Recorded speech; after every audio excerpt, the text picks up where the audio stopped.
कि इस एक वीडियो में ऐसा कोई भी टॉपिक नहीं होगा इस चैप्टर का जो आप पढ़ नहीं रहे होंगे। सारे इंपॉर्टेंट ग्राफ्स इसमें मैं डिस्कस कर रही हूं, सो please make sure that you watch till the end and if you haven't like the video at please make sure that you like the video बेटा, बिकॉज आपका एक वो लाइक और आपका एक प्यारा सा कमेंट मुझे मोटिवेट करेगा नेक्स्ट वन शॉट जल्द से जल्द अपलोड करने में, ठीक है। Hi students, welcome to NEET infinity channel. आप सबका बहुत बहुत स्वागत है। सो एक नेक्स्ट वन शॉट लेकर आ गई हूं मैं इस वन शॉट सीरीज में, motion in a straight line, या फिर आप इसको बोल सकते हैं मोशन इन 1D।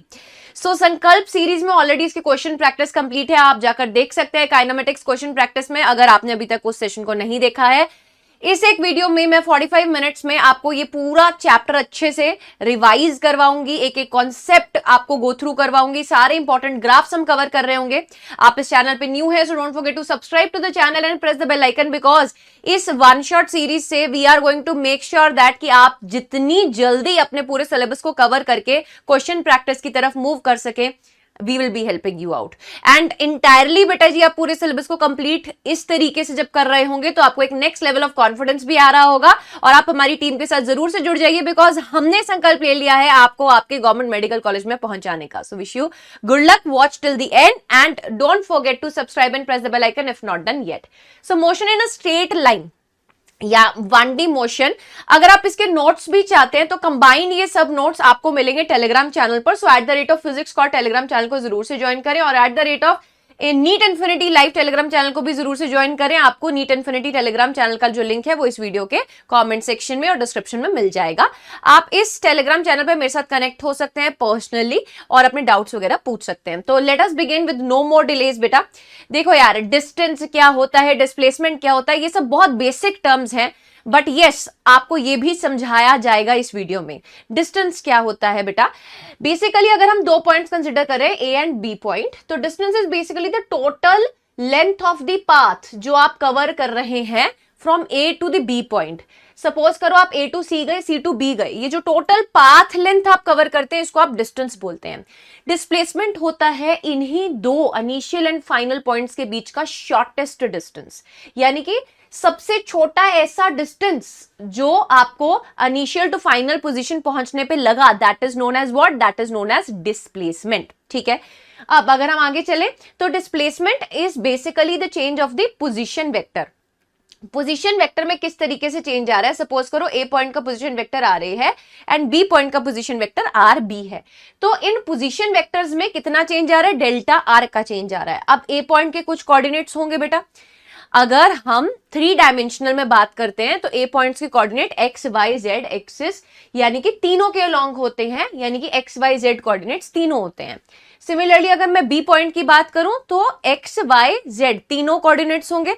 तो बेटा डेल्टा आर आप कैसे फाइंड करेंगे, x2 माइनस x1 और एक्स एक्सिस के अलोंग जो यूनिट वेक्टर होगा दैट इज i का cap, plus of y2 minus y1, y axis के लॉन्ग जो यूनिट वेक्टर होगा दैट इज j का cap, k2 minus z2 minus of z1 and z axis के long जो unit vector होगा that is k का cap. So this gives you what, displacement. a point से b point में कितना displacement हुआ है वो आपको यहां से पता चल जाएगा। नेक्स्ट बेटा जी, अगर हम यूनिफॉर्म मोशन की बात करते हैं, if we are considering a uniform motion, तो यूनिफॉर्म मोशन के लिए एवरेज स्पीड, एवरेज वेलोसिटी और इंस्टेंटेनियस वेलोसिटी ये सब बेटा बराबर रहते हैं। ठीक है, अब जब हम वेलोसिटी की बात करते हैं, वेलोसिटी में हम चेंज इन डिस्प्लेसमेंट देख रहे होते हैं पर यूनिट टाइम। जब हम स्पीड की बात कर रहे होते हैं तो चेंज इन डिस्टेंस देख रहे होते हैं पर यूनिट टाइम। ठीक है, velocity is a vector quantity बेटा, I hope you remember this thing. Next, अगर हम आर वेक्टर की वैल्यू को सब्स्टिट्यूट करें इन टर्म्स ऑफ आई जे के, तो वेलोसिटी वेक्टर अपने पास कैसा आ गया, V X I cap plus V Y J cap plus V Z K cap. Average acceleration क्या होता है, कितना टोटल चेंज इन वेलोसिटी हुआ divided by the total time taken. So अगर आप के पास फाइनाइट इंटरवल गिवन है, टाइम t2 t1 गिवन है, v2 v1 की वैल्यू गिवन है, तो आप एवरेज एक्सेलरेशन फाइंड कर सकते हैं। अगर आपको एक पर्टिकुलर इंस्टेंट पे पूछे, ए भाई इस पॉइंट पर time t is equal to 2 seconds पर कितना एक्सेलरेशन था, तो बेटा जी that acceleration is known as instantaneous acceleration. Same goes with the velocity, same goes with the acceleration बेटा. ठीक है, तो इंस्टेंटेनियस और आई होप एवरेज, इन दोनों के बीच का आपको डिफरेंस समझ में आ गया है कि एवरेज में प्रॉपर इंटरवल्स मेंशन किए होते हैं, बट इंस्टेंटेनियस मतलब एक पर्टिकुलर इंस्टेंट पर वैल्यू कितनी है, पर्टिकुलर एक इंस्टेंट पर वैल्यू कितनी है. ठीक है जी. सो अगर हम dv बाई dt करें, यानी कि हम डिफरेंशिएशन कर रहे हैं with respect to the time of the velocity, we get the acceleration. This is the instantaneous acceleration. अब वेलोसिटी तो फर्दर बेटा क्या था, डिस्प्लेसमेंट पर यूनिट टाइम. तो क्या मैं एक्सेलरेशन को d square x by dt square बोल सकती हूँ, यानी कि अगर मैं डिस्प्लेसमेंट का 2 बार डिफरेंशिएशन करती हूँ मुझे एक्सेलरेशन मिल जाएगा. अब एक बहुत ही प्रसिद्ध फॉर्मूला जो यूज होता है काफी बार एक्सेलरेशन का, जब आपको डायरेक्टली वेलोसिटी गिवन होता है और x की वैल्यू भी पता होती है, तो it can be written as बोलो, जब आपको डायरेक्टली वेलोसिटी गिवन है तो it can be written as v dv by dx. ठीक है, v dv बाय dx, यानी कि velocity if dependent upon x is given to you, then you can write the acceleration directly like this. So I hope इतना basic चीजें बेटा जी आपको सब समझ में आ गई हैं. डिस्टेंस क्या होता है, डिस्प्लेसमेंट क्या होता है, स्पीड क्या होता है, वेलोसिटी क्या होता है, एक्सेलरेशन क्या होता है, एंड फर्दर इसमें भी एवरेज एक्सेलरेशन क्या होता है और इंस्टेंटेनियस एक्सेलरेशन क्या होता है. तो अब बढ़िया सा बेटा एक फ्लो चार्ट समझाती हूं आपको. अगर आप डिस्प्लेसमेंट का डिफरेंशिएशन करते हो with respect to time, I am saying with respect to time, तो यू गेट वेलोसिटी. अगर डिस्प्लेसमेंट का डिफरेंशिएशन करते हो with respect to time, you get velocity. Velocity का डिफरेंशिएशन करते हो with respect to the time, you get acceleration. अब आपने ये चीज पढ़ रखी है बच्चों कि अगर हम डिफरेंशिएशन का उल्टा देखें तो that is what, integration. Differentiation का उल्टा हम इंटीग्रेशन समझते हैं. तो बेटा इंटीग्रेशन में क्या करेंगे, अगर हम एक्सेलरेशन का इंटीग्रेशन करें वी गेट वेलोसिटी, अगर वेलोसिटी का इंटीग्रेशन करें वी गेट डिस्प्लेसमेंट. ठीक है, तो सीधा चलोगे तो सीधा चल रहे हो, डिस्प्लेसमेंट का डिफरेंशिएशन वेलोसिटी, वेलोसिटी का डिफरेंशिएशन एक्सेलरेशन. अब एक्सेलरेशन का इंटीग्रेशन करोगे तो आपको वेलोसिटी मिल जाएगी, वेलोसिटी का इंटीग्रेशन करोगे तो डिस्प्लेसमेंट मिल जाएगी. अब फॉर 1D मोशन बेटा जो डिस्टेंस होता है ना, दैट इज ग्रेटर देन और इक्वल टू डिस्प्लेसमेंट. या तो डिस्टेंस डिस्प्लेसमेंट से बड़ा होगा या फिर डिस्प्लेसमेंट के बराबर भी हो सकता है. अगर पाथ बॉडी ने उस हिसाब का लिया है कि that is the shortest path, तो डिस्टेंस और डिस्प्लेसमेंट बराबर हो जाते हैं. एवरेज स्पीड बेटा ग्रेटर देन और इक्वल टू एवरेज वेलोसिटी होती है. अगर डिस्टेंस डिस्प्लेसमेंट से बड़ा ही है तो उस केस में ये इंप्लाई होता है that at least at one point in the path velocity is 0. अगर डिस्टेंस डिस्प्लेसमेंट से बड़ा है तो ये इस तरीके से बेटा जी हम इसका कंक्लूजन निकालते थे दैट ये क्या इंप्लाई करता है कि through out the path at least एक ऐसा पॉइंट हमें मिल रहा होगा जहां पे वेलोसिटी क्या हो रही होगी बेटा, 0 के बराबर हो रही होगी. अब बात करते हैं मोशन विद कांस्टेंट एक्सेलरेशन की. दिस इज वेरी इंपॉर्टेंट है ना. हम काइनेमेटिक्स की इक्वेशंस भी देखते हैं एंड इसमें हम एक्सेलरेशन को भी कैसा मान रहे हैं बेटा, कांस्टेंट एक्सेलरेशन मान रहे हैं. We are not saying that यहाँ पे हमारे पास जो एक्सेलरेशन है उसकी वैल्यू जो है वो लगातार चेंज हो रही है, नहीं. हम बोल रहे हैं थ्रू आउट द मोशन हमारे पास एक्सेलरेशन क्या रह रहा है, कांस्टेंट रह रहा है. ठीक है, सो इक्वेशन ऑफ मोशंस जो इस केस में हम अप्लाई कर सकते हैं, पहली equation of motion that is v is equals to u plus at. v रहता था final velocity, u is the initial velocity, a is the acceleration and t is the time. Next बेटा s is equals to u plus v divided by 2 into t. इसको अलग अलग भी करोगे तो s is equals to ut plus half at का square. ठीक है जी. अगर आप v की टर्म्स में लिखना चाहते हैं ये वाली इक्वेशन को यूज करके तो vt minus of half at का स्क्वायर. अगर u के साथ इक्वेशन बन रही है तो पॉजिटिव, अगर v के साथ बन रही है तो नेगेटिव. फर्दर तीसरी equation v square is equals to u square plus of 2as. फिर एक इक्वेशन काफी बार यूज भी होती है, distance travel in the nth second of the motion. 5th second, 6th second, 7th second, 8th second, 9th second, इसमें क्या distance travelled होगा, that is Sn की वैल्यू अगर हम बात करें that is u plus a divided by 2n minus of 1. ठीक है जी, 2n माइनस ऑफ 1. ठीक है, Sn is equals to u plus a divided by 2n minus of 1. n is basically that second जिसमें आप इसकी वैल्यू डिस्टेंस की find करना चाहते हो. नेक्स्ट आ जाइए, अब कुछ इंपॉर्टेंट ग्राफ्स को डिस्कस करते हैं. आई अगेन रिपीट कि इस एक वीडियो में ऐसा कोई भी टॉपिक नहीं होगा इस चैप्टर का जो आप पढ़ नहीं रहे होंगे. सारे इंपॉर्टेंट ग्राफ्स इसमें मैं डिस्कस कर रही हूं. सो please make sure that you watch till the end, and if you haven't like the video at, please make sure that you like the video बेटा, बिकॉज आपका एक वो लाइक और आपका एक प्यारा सा कॉमेंट मुझे मोटिवेट करेगा नेक्स्ट वन शॉट जल्द से जल्द अपलोड करने में. ठीक है, एंड डेली 6 PM लाइव तो मैं आपको मिल ही रही हूं, तो संकल्प सीरीज में क्वेश्चन प्रैक्टिस लगातार लगाते चलिए मेरे साथ. ठीक है जी, चलिए अब बात करते हैं डिस्प्लेसमेंट टाइम ग्राफ. जितने भी डिस्प्लेसमेंट टाइम ग्राफ बन रहे हैं डिफरेंट सिचुएशन में सब डिस्कस कर डालेंगे. सबसे पहले फॉर अ स्टेशनरी बॉडी, सुस्त बॉडी, बेटा एक जगह से हिल ही नहीं रही, बोले हम तो नहीं हिलेंगे अपनी जगह से, स्टेशनरी बॉडी है, उस केस में आपके पास अगर डिस्प्लेसमेंट टाइम ग्राफ बनाओगे भी, जब बॉडी अपनी जगह से हिल ही नहीं रही तो डिस्प्लेसमेंट कहां से होगी ना. So displacement is going to be constant बेटा, with respect to the time there is no change in the displacement, it is not increasing, it is not decreasing. ठीक है, next for a body moving with a constant velocity, अगर कोई body constant velocity के साथ move कर रही है और आप डिस्प्लेसमेंट वर्सेस टाइम ग्राफ बना रहे हो, तो बेटा जी आपके पास स्ट्रेट लाइन कर्व बनता है. ठीक है, कांस्टेंट वेलोसिटी के साथ अगर कोई बॉडी मूव कर रही है, time t is equals to 0 पर उसकी डिस्प्लेसमेंट 0 थी, तो बेटा जी v is equals to u plus at, u की वैल्यू 0 हो जाती है. ठीक है, ये वाली इक्वेशन में चेंजेस भी आप देख सकते हो. फिर अगर मैं यहाँ पे बात करूं डिस्प्लेसमेंट, मैं फिर से बोल रही हूं, प्लॉट कर रहे हैं टाइम के साथ, और कैसा बेटा जी बॉडी है जो कांस्टेंट वेलोसिटी के साथ मूव कर रहा है ना, कांस्टेंट वेलोसिटी है थ्रू आउट. डिस्प्लेसमेंट जब टाइम के साथ हम डिस्प्लेसमेंट का डिफरेंशिएशन करते हैं तो वेलोसिटी मिलता है. तो ये जो कर्व है डिस्प्लेसमेंट टाइम का, इसकी जो स्लोप है, आई रिपीट, इसकी जो स्लोप है वो वेलोसिटी की वैल्यू दे रही है. जब हमने बोला वेलोसिटी कांस्टेंट है तो स्ट्रेट लाइन कर्व हमारे पास बन रहा है. नेक्स्ट केस में body moving with a constant acceleration, अगर कोई बॉडी कांस्टेंट एक्सेलरेशन के साथ मूव कर रही है तो यहाँ पे हमें रेक्टेंगुलर हाइपरबोला वाला कर्व मिलता है, displacement with respect to the time.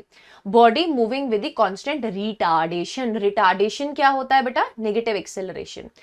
आप रिटार्डेशन को इस तरीके से भी समझ सकते हैं, जब रेड लाइट आती है तो यार कार या बाइक या जिस पे भी आप ट्रेवल कर रहे हैं, ब्रेक लगानी पड़ती है उस रेड लाइट पर रुकने के लिए बेटा, तो आप कॉन्टिन्यूसली रिटार्डिंग मोशन में होते हैं उस टाइम जब आप ब्रेक अप्लाई कर देते हैं, थोड़े से डिस्टेंस के बाद जाकर आपकी जो गाड़ी है वो रुक जाती है. That is a retarding acceleration motion. ठीक है, तो रिटार्डिंग एक्सेलरेशन मोशन में डिस्प्लेसमेंट वर्सेस टाइम का आपके पास कुछ इस तरीके का कर्व बनता है. ठीक है, अब नेक्स्ट है body moving with the infinite velocity but such motion is not possible बेटा. अगर इनफाइनाइट वेलोसिटी के साथ मूव कर भी रही है तो उस केस में आपके पास डिस्प्लेसमेंट वर्सेस टाइम को अगर आप प्लॉट करते हो तो आपके पास जो कर्व है that is parallel to the Y axis. But ऐसा पॉसिबल ही नहीं है कि किसी बॉडी के पास इनफाइनाइट वेलोसिटी हो. ये आपको एक एजम्पशन की तरह है ना, एक किताबी ग्राफ की तरह कभी कभी अगर पूछ लें तो आपको ये पता होना चाहिए कि इनफाइनाइट वेलोसिटी के केस में ये रहता है. नेक्स्ट आ जाइए, वेलोसिटी टाइम ग्राफ सब डिस्कस करते हैं, डिस्प्लेसमेंट टाइम ग्राफ हमने सारे डिस्कस कर लिए हैं. वेलोसिटी टाइम ग्राफ की बात करते हैं. जब कोई बॉडी कांस्टेंट वेलोसिटी के साथ मूव कर रही है, लगातार टाइम पीरियड तो बढ़ रहा है बट उसकी वेलोसिटी चेंज नहीं हो रही है, तो बेटा वीटी कर्व में आपके पास velocity remains constant throughout the all the time values. Next, moving with a constant acceleration having zero initial velocity. Constant acceleration के साथ move कर रहा है and having the zero initial velocity. V is equals to u plus at. में u को 0 put करोगे तो v is equals to at आता है. अगर velocity time ग्राफ का स्लोप हम डिस्कस करें तो velocity time ग्राफ का स्लोप होता है एक्सेलरेशन. dv बटा dt gives you the value of acceleration. बेटा अगर कांस्टेंट एक्सेलरेशन है तो स्ट्रेट लाइन कर्व आपके पास बनता है. नेक्स्ट आ जाइए, body moving with a constant retardation and it's initial retardation and it's initial velocity is non zero. ठीक है, यहां पे इसको करेक्ट कर लेना, इट्स इनिशियल, ये डबल डबल लिख दिया मैंने गलती से, हैंड रिटन नोट्स हैं बेटा ये मैम के, खुद बनाए हैं, है ना। तो ये मेक श्योर करना कि आप जो है साथ साथ सब, है ना, if you can note it down, ठीक है, if you can note it down, it is going to help you a lot, ठीक है, to revise complete chapter in one go, है ना। और सारे कॉन्सेप्ट्स एकदम डिटेल में पढ़ा रही हूँ, सब शॉर्टकट्स ट्रिक्स सब कुछ बताऊंगी बेटा, every trick is going to be covered, जो डायरेक्टली आप अपने एग्जाम में लगा सकेंगे, सब कुछ कवर होगा बेटा इस एक वीडियो में। तो 45 मिनट्स मैक्स आपको देने हैं इस चैप्टर को बेटा मेरे साथ, ठीक है।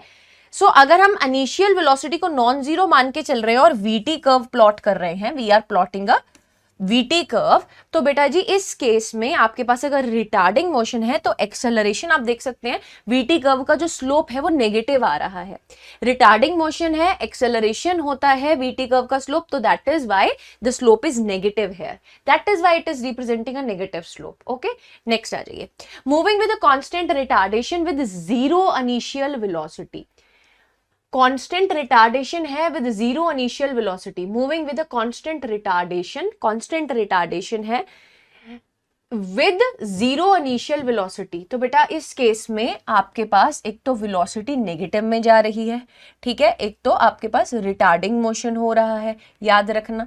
तो इसका जो स्लोप है बेटा अगेन आप देख सकते हो, it is negative, it is not increasing, as well as velocity भी क्या जा रही है बेटा जी आपके पास नेगेटिव में जा रही है, ठीक है जी।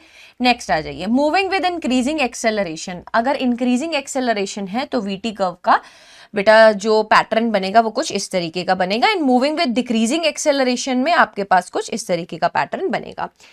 ध्यान दीजिएगा ये दोनों ही केस में एक्सेलरेशन नेगेटिव नहीं है, ठीक है, ये इंक्रीजिंग एक्सेलरेशन है, ये डिक्रीजिंग एक्सेलरेशन है, ये रिटार्डेशन है, ये रिटार्डेशन है, ठीक है बेटा जी। यहां इस केस में वेलोसिटी टाइम ग्राफ में एक्सेलरेशन कांस्टेंट है, ठीक है, इधर तो बेटा जी कांस्टेंट वेलोसिटी के साथ मूव कर रहा है, तो rate of change of velocity ही आपके पास क्या है, जीरो है। तो यहां पे कोई भी एक्सेलरेशन नहीं है, कोई भी एक्सेलरेशन नहीं है, कांस्टेंट एक्सेलरेशन है, रिटार्डिंग एक्सेलरेशन है, यहां पर इंक्रीजिंग एक्सेलरेशन है और इधर डिक्रीजिंग एक्सेलरेशन है, ठीक है। All the curves are covered, velocity time graph के सारे ग्राफ्स बेटा सब केसेस मैंने आपके साथ डिस्कस कर लिए हैं।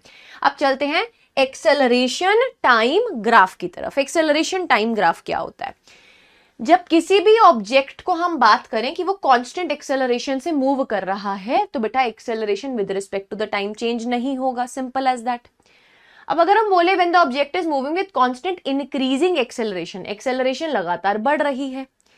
और बेटा जी अगर हम बात करें किसी भी ऑब्जेक्ट का कॉन्स्टेंटली एक्सेलरेशन डिक्रीज हो रहा है, तो आप देख सकते हो एक्सेलरेशन लगातार डिक्रीज हो रहा है। अब 80 ग्राफ जो है उसका स्लोप आपको किसकी वैल्यू देता है? तो बेटा xt ग्राफ का स्लोप वेलोसिटी की वैल्यू देता है, vt ग्राफ का स्लोप एक्सेलरेशन की वैल्यू देता है, बट 80 ग्राफ का स्लोप आपको जर्क की वैल्यू देता है, जिससे आपको कुछ भी लेना देना नहीं है। जर्क इज दी झटका, ठीक है, तो उससे आपको कुछ भी लेना देना नहीं है, वो आपके सिलेबस में भी नहीं है, उसके रिगार्डिंग आपसे पूछा भी नहीं जाएगा। बस इतना आपको पता होना चाहिए दैट 80 ग्राफ का स्लोप आपको किसकी वैल्यू देता है? जर्क की वैल्यू देता है, ठीक है जी।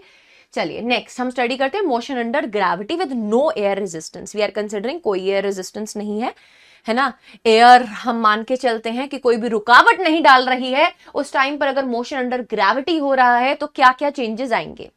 बेटा जितनी भी इक्वेशंस थी हमारे पास इक्वेशन ऑफ मोशन की, ठीक है, अब फ्री फॉल कंडीशन में भी हम कांस्टेंट एक्सेलरेशन g कंसिडर करके चल रहे हैं, तो फ्री फॉल कंडीशन में इक्वेशंस कैसे चेंज होंगी बेटा? v is equals to U plus at था, तो v is equals to U plus gt हो जाएगा। s is equals to ut plus half at का स्क्वायर था, तो s की जगह h आ जाएगा, ut ही रहेगा, हाफ at स्क्वायर की जगह हाफ gt स्क्वायर हो जाएगा। Further v square is equals to U square plus of 2gh हो जाएगा। अब ध्यान से सुनना, note point very important, very very very important बेटा, प्लीज कॉन्सेंट्रेट, ठीक है, प्लीज कॉन्सेंट्रेट। बेटा जी अगर हम यहां पे बात करें किसी ऑब्जेक्ट को हम ऊपर की तरफ थ्रो कर रहे हैं, let's suppose this is the pen, मैं इसको ऊपर की तरफ थ्रो कर रही हूं, तो बेटा ये ऊपर की तरफ तो गया, फिर उसके बाद नीचे की तरफ भी तो आया ना, क्योंकि ग्रेविटी क्या चाहती है? इसको अपनी तरफ नीचे खींचना। ग्रेविटी तो ये कतई नहीं चाहेगी, ग्रेविटी तो ये कतई ही नहीं चाहेगी कि यार कि यार ऊपर ही हवा में ये लटका रहे, है ना। ग्रेविटी माता जी क्या करती हैं, हर चीज को नीचे की तरफ खींचती हैं। अब बेटा ध्यान से सुनना कि v is equals to U plus G T में g is the acceleration due to gravity. तो जब हम किसी ऑब्जेक्ट को ऊपर की तरफ थ्रो करते हैं तो हम g को रिप्लेस कर देते हैं by minus G. Sign convention आपको बता रही हूं, very important, please make sure that कि आप इसको ध्यान से सुन रहे हैं, ठीक है जी। अब अगर मैं बात कर रही हूं, हमने किसी ऑब्जेक्ट को थ्रो किया vertically up with a velocity u in the uniform gravitational field, then what is going to happen. ठीक है, हमने किसी ऑब्जेक्ट को थ्रो किया, हमने किसी ऑब्जेक्ट को थ्रो किया इन दी अपवर्ड डायरेक्शन, हमने किसी ऑब्जेक्ट को बेटा ऊपर वाली डायरेक्शन में थ्रो कर दिया, एंड हम स्टडी कर रहे हैं vertical motion with the velocity u in the uniform gravitational field, यानी कि इनिशियल वेलोसिटी हमने उसकी क्या रखी, u रखी। अब मैक्सिमम हाइट वो कितनी अचीव करेगा, मैंने फिर से आपसे एक चीज अभी थोड़ी देर पहले डिस्कस करी है कि अगर आप इस पेन को ऊपर फेंके तो एक मैक्सिमम हाइट तक जाएगा, उसके बाद नीचे आएगा, तो मैक्सिमम हाइट जो वो अचीव करेगा that is h, which is u square divided by 2g। ठीक है, उसकी वैल्यू क्या आएगी बेटा, u square divided by 2g, where u is the initial velocity जिससे आप उसको फेंक रहे हैं, g is the acceleration due to gravity. अब बेटा जितना टाइम इसको ऊपर जाने में लगा उतना ही टाइम इसको नीचे आने में लगेगा। Time of ascent and time of descent बराबर रहता है। टाइम ऑफ एसेंट क्या होता है, जितना टाइम इस ऑब्जेक्ट को ऊपर जाने में लग रहा है that is time of ascent. Time of descent is जितना टाइम इस ऑब्जेक्ट को नीचे आने में लग रहा है। तो टाइम ऑफ एसेंट और टाइम ऑफ डिसेंट बेटा क्या रहता है, बराबर रहता है, और उसकी वैल्यू किसके बराबर रहती है, u divided by g। Height के केस में ऊपर u के भी स्क्वायर आ जाता है और g के साथ 2 आ जाता है, बट टाइम के केस में ऊपर से u से भी स्क्वायर चला जाता है और g से भी बेटा जी 2 जो है हम खींच लेते हैं। तो maximum height is u square divided by 2g, but time of ascent time of descent के बराबर that is u by g। अब टाइम ऑफ फ्लाइट क्या होगा, टाइम ऑफ फ्लाइट वो टाइम रहता है जिस ड्यूरेशन में आपका जो ऑब्जेक्ट है वो फ्लाई कर रहा है। मैम फ्लाई मतलब बेटा टाइम ऑफ असेंट और टाइम ऑफ डिसेंट ये दोनों के ही टाइम हवा में है ना यार ऑब्जेक्ट, जब ऊपर जा रहा है और जब नीचे आ रहा है। तो time of ascent plus time of descent total हम इसको बोलते हैं टाइम ऑफ फ्लाइट। ठीक है, time of flight which is 2u by G. बेटा u by G was time of ascent, u by G is time of descent, दोनों बराबर थे, ऐड करोगे 2u by G is the total time of flight. ठीक है जी। अब velocity of fall at a point at the projection, बेटा जब हम वेलोसिटी ऑफ फॉल देखते हैं at the time of projection, अगर वेलोसिटी u थी अपवर्ड डायरेक्शन में, तो जब नीचे आ रहेगी u ही रहेगी but in the downward direction, u ही रहेगी but in the downward direction. ठीक है जी, चलिए नेक्स्ट आगे चलते हैं। अब बात करेंगे हम एवरेज स्पीड के बारे में। एवरेज स्पीड क्या होता है, as the name is suggesting, बेटा टोटल कितना डिस्टेंस ट्रेवल्ड किया है या कवर किया है divided by total time elapsed. कितना टोटल डिस्टेंस कवर किया, कितना टोटल टाइम लगा, that is basically the average speed. अब s1 plus s2 plus s3 till sn divided by t1 plus t2 plus t3 till tn। Sometimes happens बेटा कि आपको ना कभी कभी ऐसा बोल दिया जाता है कि 1/3 डिस्टेंस जो है वो v1 स्पीड से चला, नेक्स्ट 1/3 डिस्टेंस v2 स्पीड से चला, नेक्स्ट 1/3 डिस्टेंस v3 स्पीड से चला। Total distance covered is what, x। नीचे बेटा जी क्या आ जाएगा, t1 plus t2 plus t3। अब t1 plus t2 plus t3 में t1 को आप क्या सब्स्टिट्यूट करेंगे, कितना डिस्टेंस चला था, x by 3 distance with the speed of v1। तो x by 3 distance divided by speed that is v1।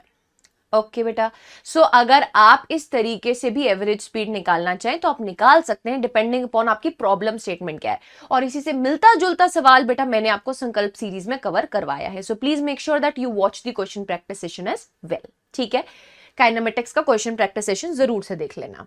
अब अगर हम बोल रहे हैं कि सारे टाइम इंटरवल्स बराबर हैं, t1 प्लस t2 t3 ये सब बराबर है, तो बेटा उस केस में आपके पास क्या आ जाएगा, ऊपर से बेटा जी आप क्या करेंगे, बोलो आप ऊपर से क्या कर लेंगे, शाबाश, t को कॉमन निकाल लेंगे,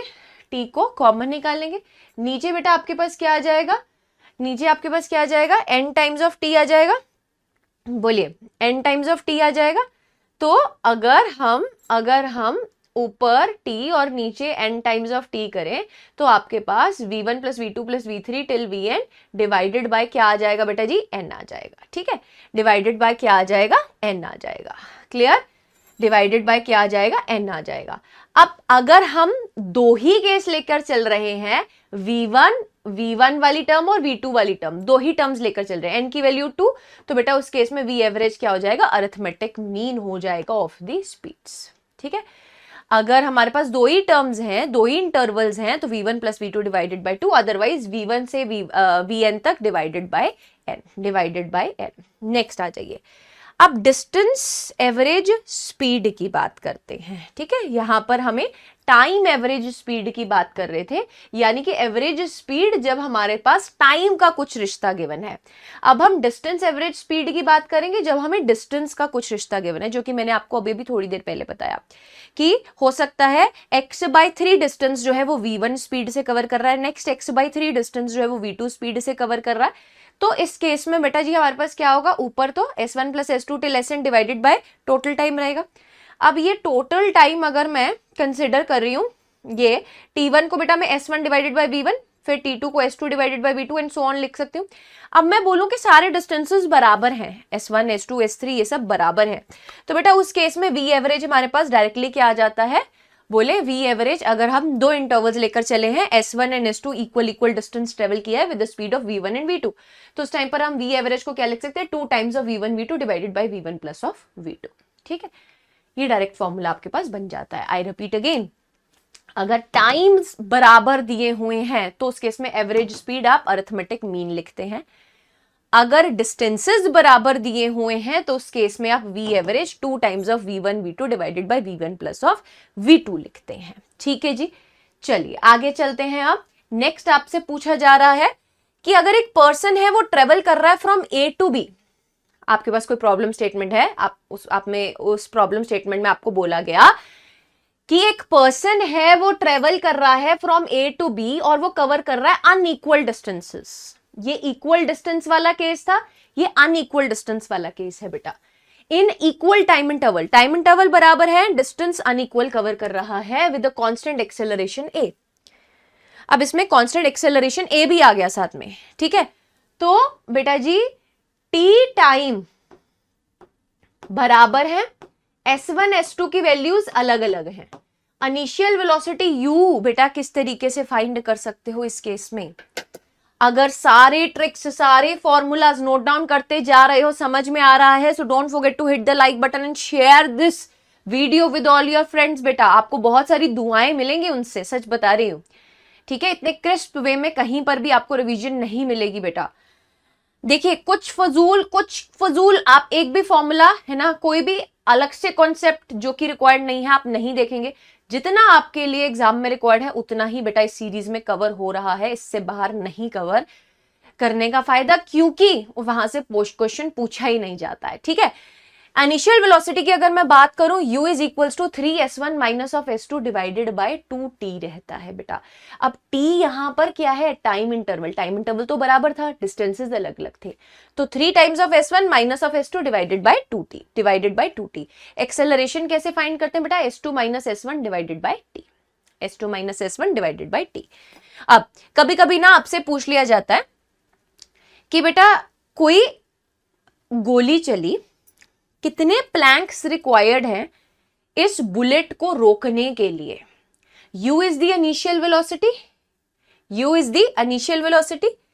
v is the final velocity. ठीक है, तो कितने नंबर ऑफ प्लैंक्स रिक्वायर्ड हैं to stop the bullet, direct formula बता रही हूं, n is equals to u square divided by u square minus of v का square. u was the velocity जिससे बुलेट को छोड़ा गया है, प्लैंक से जब टकराती है उसको रोकना है, तो बेटा जी धीरे धीरे करके रुकेगी ना, ऐसा तो नहीं कि एकदम से रुक जाएगी। तो जो फाइनल वेलोसिटी है दैट इज v। तो कितने नंबर ऑफ प्लैंक्स रिक्वायर्ड है, u square divided by u square minus of v का स्क्वायर। नेक्स्ट आ जाइए, ratio of the distance travelled in equal interval of time in a uniform accelerated motion from the rest. अगर time intervals बराबर हैं अगर time intervals बराबर हैं और यूनिफॉर्म एक्सेलरेटेड मोशन है जो कि रेस्ट से स्टार्ट हुआ है, सो उस केस में ratio of the distance travelled बेटा क्या होता है, 1:3:5:7:9:11:13 ऑड रेशियोस बेटा आती हैं। ठीक है, यानी कि ये वाला जो हिस्सा होगा, डिस्टेंस जो ट्रेवल होगा वो 3 गुना ज्यादा होगा इसके कंपैरिजन में, ये वाला इससे 5 गुना ज्यादा होगा। टाइम इंटरवल बराबर रहेगा, टाइम इंटरवल विल बी बराबर, टाइम इंटरवल क्या रहेगा बेटा जी, बराबर रहेगा। ठीक है, चलिए अब आ जाते हैं नेक्स्ट पार्ट की तरफ, जिसमें हम समझेंगे एक बार ओवरऑल ग्राफिकल एनालिसिस से। मैं एक बार फिर से रिवाइज कराऊंगी क्योंकि ये चीज बहुत इंपॉर्टेंट है कि अगर पोजीशन टाइम ग्राफ है तो उसका स्लोप वेलोसिटी की वैल्यू देता है, अगर वेलोसिटी टाइम ग्राफ है तो उसका स्लोप आपको इंस्टेंटेनियस एक्सेलरेशन की वैल्यू देता है। ठीक है बेटा, याद रखेंगे ये चीज, वेलोसिटी टाइम ग्राफ का जो स्लोप है वो डिस्प्लेसमेंट की वैल्यू दे रहा है, नहीं, एक्सेलरेशन की वैल्यू दे रहा है। वेलोसिटी टाइम ग्राफ का स्लोप एक्सेलरेशन की वैल्यू देता है बेटा, और आपके पास dx/dt यानी कि डिस्प्लेसमेंट टाइम ग्राफ का स्लोप आपको वेलोसिटी की वैल्यू देता है। प्लीज रिमेंबर दिस थिंग, इस चीज को अपने दिमाग में फीड कर लीजिए, बिकॉज स्लोप से रिलेटेड बहुत बार चीजें पूछ ली जाती हैं। ठीक है, नेक्स्ट, ये बहुत इंपॉर्टेंट केस है, this is very important case बेटा, इसके ऊपर एक क्वेश्चन भी बनता है। क्या बोल रहे हैं, एक कार जो है वो एक्सेलरेट करना स्टार्ट हुई from the rest at a constant rate alpha for some time. Constant acceleration alpha से वो एक्सेलरेट करना स्टार्ट हुई, ठीक है, रेस्ट से स्टार्ट हुई थी वो। अब वो बोले for some time after which it decelerates at a constant rate beta, उसके बाद वो डी एक्सेलरेट करना स्टार्ट हुई at a constant rate beta. बोले to come to the rest if the total time elapses T, अगर total time उसको T लगा, the maximum velocity attains, total maximum velocity कितना वो अटेन करेगी, that is V maximum is alpha into beta divided by alpha plus of beta. Alpha is accelerated वाला acceleration है ना, beta is बेटा what, de accelerate वाला acceleration. ठीक है, इस रेट पे वो एक्सेलरेट करी या डी एक्सेलरेट करी, अल्फा और बीटा रिस्पेक्टिवली वो आपको दी हुई है। तो V max is alpha beta divided by alpha plus of beta. Total distance बेटा जी क्या होगा, हाफ ऑफ एक्सेलरेशन की value, sorry half of alpha beta divided by alpha plus of beta into T का स्क्वायर। ठीक है जी, ठीक है जी, चलिए एक बार देख लीजिए बेटा ध्यान से, एक बार ध्यान से देख लीजिए। T1 is basically that time जिसमें वो कार एक्सेलरेट कर रही है, मैक्सिमम V मैक्स पे पहुंच गई, उसके बाद वो डी एक्सेलरेट करना स्टार्ट हुई। ठीक है, तो जो टोटल डिस्टेंस ट्रेवल्ड है that is half of alpha beta divided by alpha plus of beta into T का square. This is the V maximum की value, this is the V maximum की वैल्यू। ठीक है, चलिए अब नेक्स्ट अगर हम बात करें वीटी कर्व का एरिया क्या देता है बेटा, जो वीटी कर्व होता है उसका स्लोप तो आपको इंस्टेंटेनियस एक्सेलरेशन देता है, बट वीटी कर्व का जो एरिया होता है वो आपको डिस्प्लेसमेंट की वैल्यू देता है। Always remember that VT curve का जो एरिया होगा वो आपको किसकी वैल्यू देगा, डिस्प्लेसमेंट की वैल्यू देगा। वीटी कर्व का स्लोप आपको एक्सेलरेशन देता है, वीटी कर्व का एरिया आपको डिस्प्लेसमेंट की वैल्यू देता है। सिमिलरली अगर मैं बोलूं एटी कर्व का एरिया, देखो eighty curve acceleration versus time curve का जो स्लोप था वो तो जर्क था, वो हमारे किसी काम का नहीं था, है ना, बट एटी कर्व का जो एरिया रहता है वो हमारे काम का है बेटा। एटी कर्व का जो एरिया रहता है वो हमें चेंज इन वेलोसिटी देता है बेटा। It not tells about velocity only, it tells about the change in velocity. I repeat, it tells about the change in velocity. ठीक है, so integration of ADT gives you what, delta V. अब sign convention for motion under gravity बात कर लेते हैं। अगर बेटा initially आपके पास अपवर्ड मोशन हम कंसिडर कर रहे हैं तो इनिशियल वेलोसिटी को हम पॉजिटिव से कंसिडर करते हैं।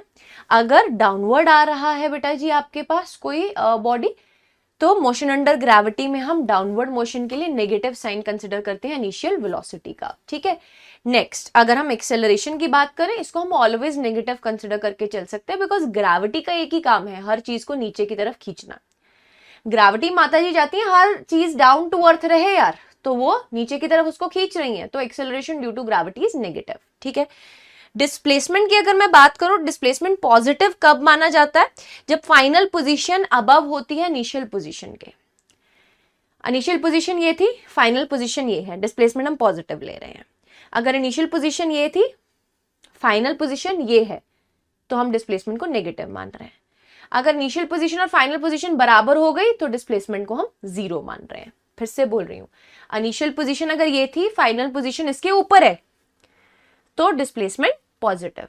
अगर इनिशियल पोजीशन ये थी, फाइनल पोजीशन इसके नीचे आ रही है, डिस्प्लेसमेंट नेगेटिव। अगर इनिशियल पोजीशन और फाइनल पोजीशन सेम लेवल पे आ रही है, displacement 0, displacement 0। So this was all about बेटा motion in a straight line chapter, यानी कि motion in a 1D chapter.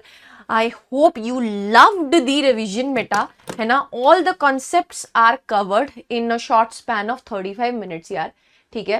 And इसके नोट्स के लिए आप हमारे साथ टेलीग्राम के साथ जुड़ते रहिए बेटा। अब आप सोच रहे होंगे मैम प्रीवियस 2 नोट्स हमें अभी तक नहीं मिले हैं, you will get all the notes बेटा, but before that I must, है ना, सी द रिस्पॉन्स, क्योंकि ये पूरी सीरीज मैं तभी कंप्लीट करूंगी जब आप अपना बढ़िया वाला रिस्पॉन्स इसके ऊपर देते रहेंगे। So for that please make sure that you hit the like button and अ प्यारा सा comment in the comment section बेटा, उसमें कोई कंजूसी ना करें। टेलीग्राम के साथ जरूर से जुड़िए बेटा, और आप मेरे साथ अगर पर्सनली जुड़ना चाहते हैं तो @physics और टेलीग्राम के साथ जरूर से जुड़िए, इस पे आप अपने डाउट्स भी पूछ सकते हैं in the discussion group. And stay tune बेटा, इसी तरीके से नेक्स्ट चैप्टर भी बहुत ही जल्द आपको मिल जाएगा। और संकल्प सीरीज में मेक श्योर दैट कि आप लाइव सेशंस को daily at 6 PM Monday to Saturday बेटा आपकी क्लासेस चलती हैं संकल्प सीरीज में, जरूर से देखिए, मेरे साथ लाइव जुड़िए। Question practice is the key बेटा, जो आपको आपके फिजिक्स के पेपर में अच्छे नंबर दिलवाएगा। वैरायटी ऑफ क्वेश्चंस जब आंखों से गुजरेंगे यार, तो क्या मजाल यार एनटीए की कि तुम्हें, है ना, पास करने से रोक ले। तो यार अच्छे नंबर लेना जब चाहते हो ना फिजिक्स में, 80, 90, 100 हर कोई, है ना, बोलता है कि यार आ जाए, बस आ जाए। 80, 90, 100 से सिलेक्शन नहीं होती, सिलेक्शन उनकी होती है जो 150 पार जाएंगे बेटा 180 में से। ठीक है। सो फिजिक्स इज द की, जो आपको आपके रैंक को ऊपर लेकर जाता है, जो आपको गवर्नमेंट मेडिकल कॉलेज दिलवाता है।